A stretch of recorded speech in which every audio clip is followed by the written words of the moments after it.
Hello everyone, welcome to another video of Do It Legally. My name is Rishika and in this video I shall be talking about section 76 and 79 of the IPC.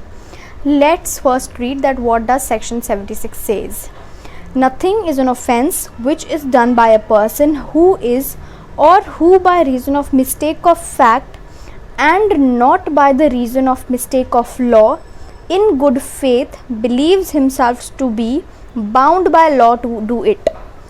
अगर कोई person है जो bound by law है कोई act करने के लिए, उस दौरान अगर उससे कुछ क्रिमिनल एक्ट हो जाता है, उससे कोई ऑफेंस हो जाता है, तो उसको लायबल नहीं माना जाएगा. फॉर एग्ज़ाम्पल, अगर किसी ऑफिसर ने अपने सबॉर्डिनेट को कोई कमांड दिया कि तुम मॉब पर फायरिंग करो या मॉब को कंट्रोल करो, और उस दौरान किसी पर्सन की डेथ हो जाती है या कोई इंजरी हो जाती है, तो जिसको कमांड दिया था, जिस सबॉर्डिनेट को, उसको लायबल नहीं माना जाएगा. Why? Because he was bound by law to do it, because it was his duty to do it. So this is what is said in section 76 of the IPC. The other section 79 speaks about that an act which is justifiable by law, which is justified by law. अगर कोई person ऐसा कोई act commit करता है जो law ने justify किया हुआ है, जो जस्टिफाइड बाय लॉ है, तो और उस दौरान भी उससे कोई क्राइम कमिट हो जाता है, तो उसको लायबल नहीं माना जाएगा.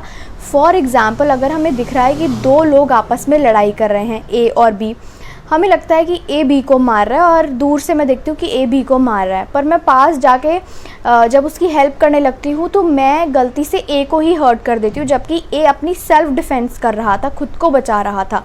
तो इस केस में मैं लायबल नहीं मानी जाऊँगी, क्योंकि मेरी जो इंटेंशन थी वो गुड फेथ था. इन गुड फेथ मैंने किया, मेरी कोई ऐसी इंटेंशन नहीं थी और ये जस्टिफाइड बाय लॉ था. अगर मेरी जगह कोई और भी पर्सन होता तो वो भी उस टाइम पे यही एक्शन लेता, उसको जाके बचाता. तो इसीलिए जो मैंने कमिट किया है ऑफेंस, उसके लिए मैं लायबल नहीं मानी जाऊंगी. तो यही बात की गई है सेक्शन 79 में.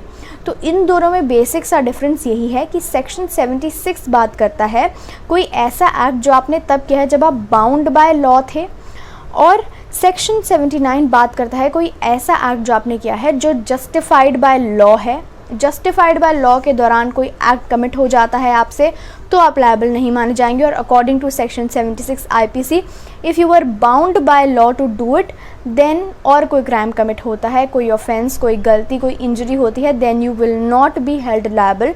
These are the two general exceptions which I have spoken about in these videos, and in further videos I will be speaking about other general exceptions as well. Thank you.